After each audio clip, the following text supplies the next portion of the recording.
Hello, my name is Mae Whittick. Welcome to Her Conversations, Tools for the Awakening. Her is an acronym for Higher Energetic Resonance. This is the optimal state to embody in order to attract our highest desires. What is the awakening? This is the moment when humanity rises up out of the darkness. Who is awakening? Each one of us present on earth today, reclaiming our sovereignty, seeking greater possibilities in our reality, and looking for solutions. We know being awakened is not a lofty ideal, but a necessity. If we can transform ourselves, we can change the world. Guests on Her Conversations will speak to your spirituality, sensuality, and soul. Listen to their stories and hear how they are in service to the world. Let their words and these conversations embolden and inspire you. This week's episode is another solo episode, inspired, if you want to call it that, by recent events. I've called it Your Majesty. There are very few people with spiritual connection among us these days. I've said this before, that most are led externally by the dictates of society and the policing of their peers. As long as they're seen to be doing the right thing, that overrides the nagging sense within them that something is not right, that there is a void that never can be filled. Our connection to the divine is inherent. We're born with it, yet over time society clouds it by conditioning us to adhere to its traditions. While our mind is still forming, we're put into the education system that instills in us the most damaging of all its lessons.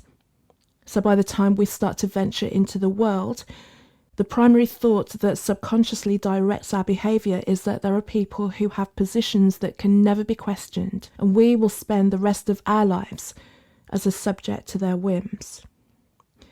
Because the majority buy into this premise, very few choose to buck against it for fear of ridicule or loss of status, even though within us all that innate knowledge is always nudging and whispering, vying to be acknowledged. The myth is strengthened by a way of ritual and reverence. Most will accept it as the way that life is. The issue with unchecked power is that it is open to abuse, and when lone voices try to alert the mass to any misdemeanour, they're rarely believed. Such is the power of the spell that's cast upon the masses. The idea of there being any truth other than what they have built their foundational beliefs on is inconceivable. The pretense is further strengthened by perpetual chronicling throughout the lives of these individuals, entangling them emotionally and psychologically with us. The populace are invited to celebrate joyous events, are frustrated at apparent injustices and saddened by the losses, enmeshed and believing these to be the people they know and love. And in a way we do know them, but these are parasocial relationships, one-sided relationships where one party invests time, attention, emotional energy, and the other party is completely unaware that the other even exists. And should they encounter them, they usually hold them in contempt. Maybe there are pros of such relationships. For example, the ability this has to offer inspiration and a feeling of comfort and connection. But ultimately, these are toxic, fantastical so-called relationships. True relating is that both parties truly, that's visually and emotionally, see each other. It's knowing who they are on their good days and their bad. It's being able to hold someone accountable to their misdoings. It's about truth. The object of a parasocial infatuation is attractive because of their carefully constructed persona, and the individuals who are infatuated by them will continue to construct the idealized version, unable to hear anything derogatory about their idol, profusely defending them to the people they know in real life, even in the face of evidence to the contrary. It's apparent to all of us that the influence of influencers has increased to worrying effect. People who have the attention of followers in numbers that equal and exceed the population of countries, if those numbers are to be believed. Again, there are positives, people with real skills sharing their knowledge to educate and inspire. Conversely, people whose only talent is to be embroiled in scandal, drama and gossip have risen in popularity, and possibly inorganically, and then control the minds of the masses with consumerism and propaganda. When the collective is being energetically pressed into lower vibrations and urged to virtue signal or be demonized, it takes a great effort to stay centered and truly connected to the knowing of who you are. But this is what we all need to do. Remember, no one is above you or below you. You are sovereign. You are majestic. Awakening is your remembrance of that. These times are very challenging for all of us, but as we're seeing, slowly the truth is rising. And even though the media has the stranglehold on pushing the narrative and making things look a certain way, if we look left and right and listen to the voices that are really speaking their truth, we'll find out that there are more people that are awakening. And it may not seem like that simply because not everyone has a podcast or has social media or really wants to talk about what they're seeing or knows how to say it. But we just need to bring ourselves into a space of power and sharing and knowing that things are changing, and it's a long and tricky ride, but I truly believe that something great is happening. What I want to include to conclude this is I have been working on a project that is still about to be launched, but in the interim I have launched a couple, and it's transformational breathing, and it's about meditation, it's about solfeggio frequencies that really tap into our energies, and it's about breathing as well. All of these things that are natural to us: breath, air, prana, toning, frequency, energy. So to conclude this episode, please feel free to remain listening to the Dark to Light meditation. This is just about finding lightness, and that's lightness in the weight and lightness in illumination.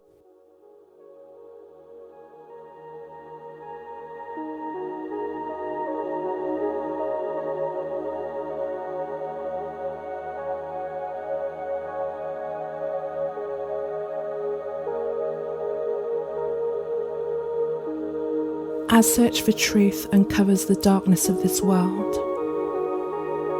We learn of evils that can traumatize us and fill us with despondency and fear. As we discover the world is nothing like we have believed, grasping the enormity of this deception can be overwhelming. The awakened find themselves in a distressing position. We watch the unfolding of the plans they have for us, and then try to alert our loved ones who are still deep in a slumber, or unable or unwilling to comprehend what we see, and potentially sealing their fate because of their ignorance. The future seems uncertain, and oftentimes the burden weighs heavily on our hearts and lingers in our spirits. Yet we must remember that good things are still happening. New life is being created every day. Possibilities exist in every moment. All is being exposed to be transmuted. If you're hearing this message, know that your role is to be an example. As the world changes and the old structures destroy themselves, more people will wake up. They will be scared and disorientated. So if you can embody calm and light, you will be a beacon and will be able to guide and serve them.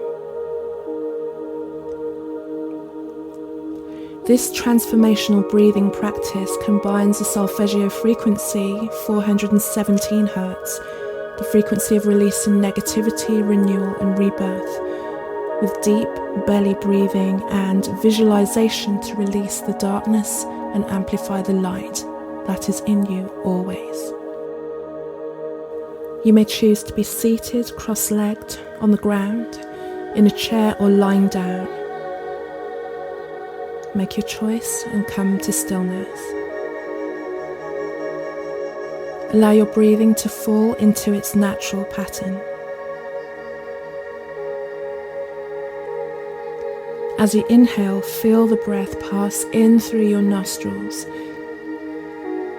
Place the tip of your tongue gently behind your teeth and let your jaw be loose.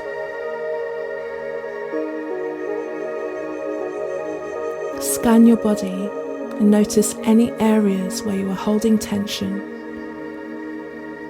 Release it into the ground as you breathe. Place your right hand on your lower belly. Track your breath as it fills your belly, your lungs, and your chest.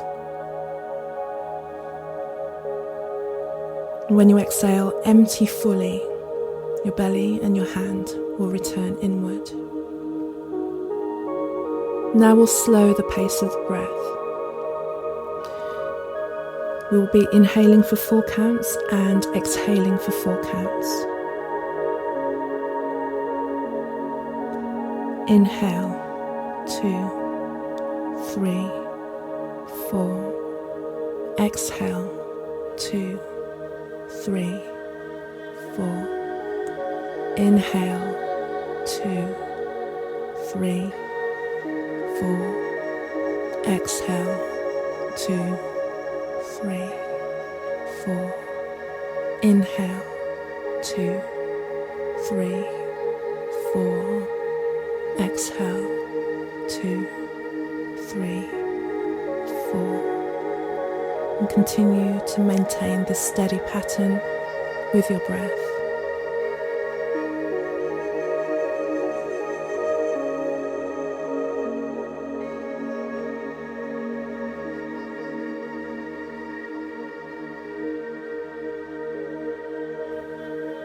As you inhale, envisage a light beginning to glow within your body, starting at your heart and growing gradually brighter.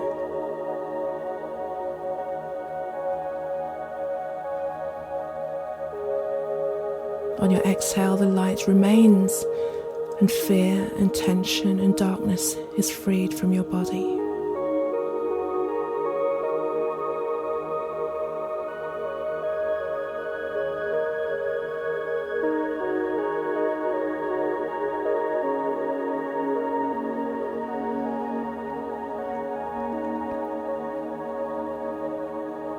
Again, with your inhale, see that light within you grow and establish itself.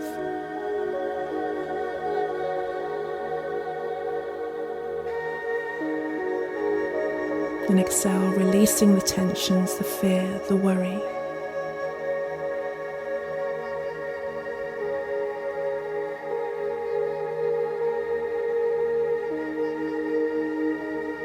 See that light grow, grow, and grow with your inhale.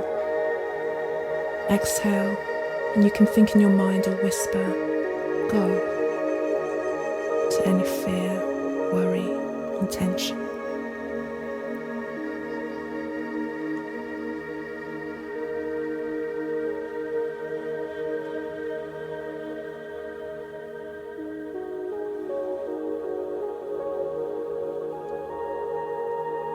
On your next inhale, feel more light shining from you.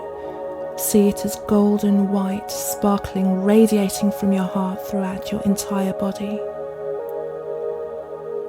Glistening. Exhale any emotion that cannot serve you in this moment. Go.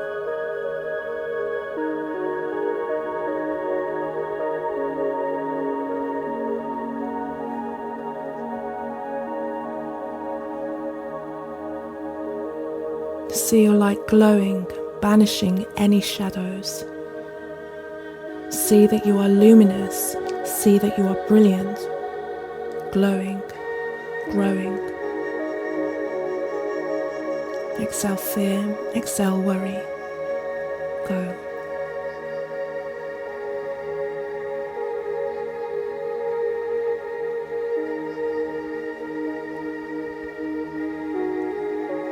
Continue this pattern turning up the intensity of the light with every inhale, releasing the darkness as you exhale.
As this practice ends, Impress upon your mind and in your body the sensations you feel now.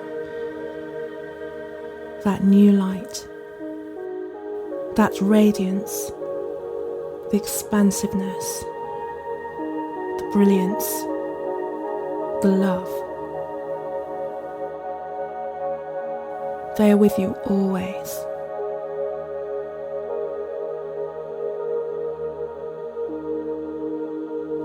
At any moment during the day, when you notice tensions, overwhelm and fear attempt to engulf you, remind yourself of this feeling.